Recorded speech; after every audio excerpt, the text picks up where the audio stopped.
it's almost like, how did the towel get presented to who we now know was Ramon Preciado? How did the towel just get presented to him? Because someone handed it out to, you couldn't see the hand, but you see the towel approach Ramon Preciado. But in the arrest affidavit, it seems like it doesn't want to admit to that. It doesn't want to admit that the towel was placed towards him. Because it says the heavyset male then get a towel. That's not even proper English. The heavyset male then get a towel from his vehicle and appears to wipe down the outside of the vehicle's victim door where he had touched the vehicle. The driver of the victim's vehicle exited the vehicle for a brief moment and sat back in the driver's seat. The driver did not match the description of the female victim or the male victim. The Hispanic male got back into his vehicle. The victim's vehicle drove behind the building where the vehicle was found on December 26th, 2023. The Silverado followed the victim's vehicle. Approximately 3 minutes later, the Silverado was observed leaving from behind the building where the victim's vehicle was found. The victim's vehicle did not leave the location. It was believed that the victims were already deceased in the vehicle at the time of the video observed. It is believed the unknown driver and heavyset male observed parked the victim's vehicle at the location in an effort to hide the vehicle. On January 2nd, the affiant provided one of the victim's cell phone to Detective Knox at the Technical Investigations Unit. On January 3rd, 2024, the affiant received the phone download from Detective Knox. The affiant found that the victim had recently searched the street of Charlie Chan Drive. Due to the affiant's knowledge of the crime scene area, affiant was aware that Charlie Chan Drive was a couple of blocks away. So this is how they figured out where the potential crime scene was and discovered the Silverado and discovered the address of Christopher and Ramon Preciado was from the cell phone. But my question is now, we now know that they recovered both cell phones. And according to the arrest affidavit, why did they only search warrant one of them? And I think they didn't. I just think that they didn't put the second cell phone on the search warrant. So they just listed Savannah Soto's. But they had, according to Chief McManus, again, so there's no conspiracy theory here, they recovered both cell phones inside that car. So they just did a search warrant on Savannah Soto's cell phone. They got the necessary information that they needed.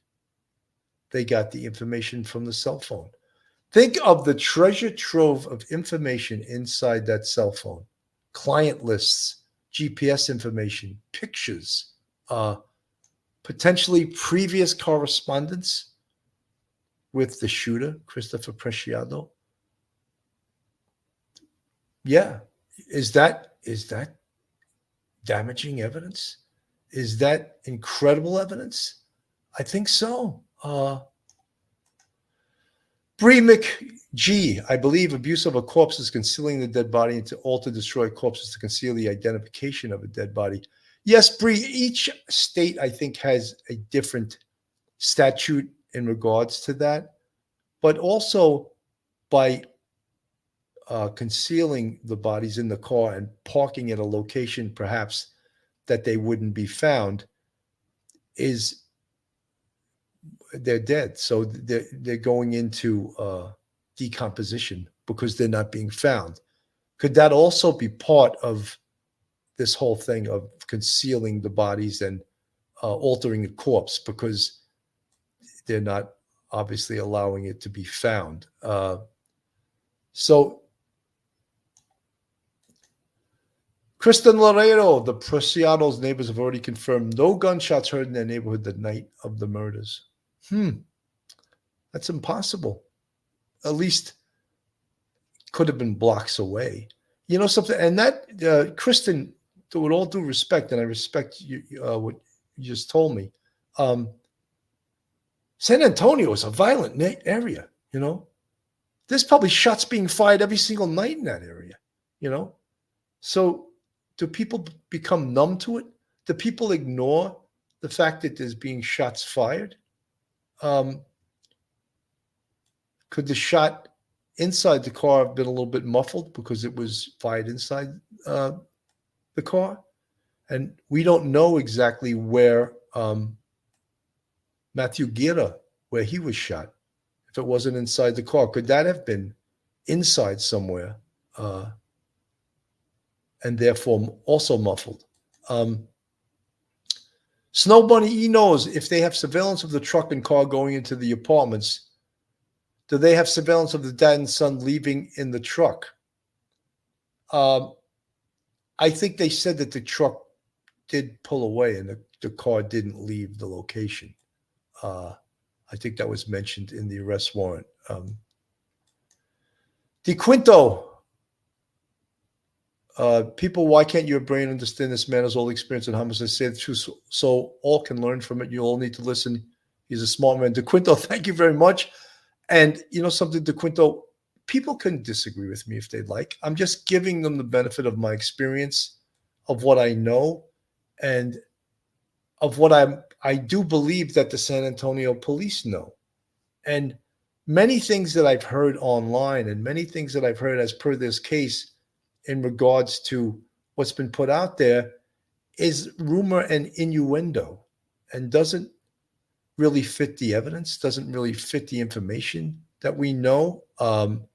So I'm not trying to, say, oh, you must believe me because I'm the authority, but I do have homicide experience, and I was a cop for 27 years and 10 in homicide. So yeah, I do have some experience.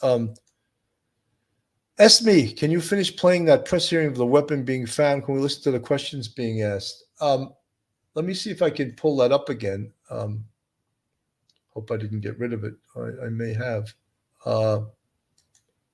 Let's see if I could pull this up.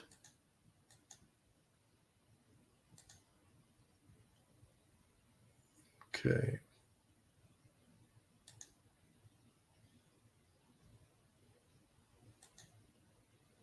That's me. Okay, let me see.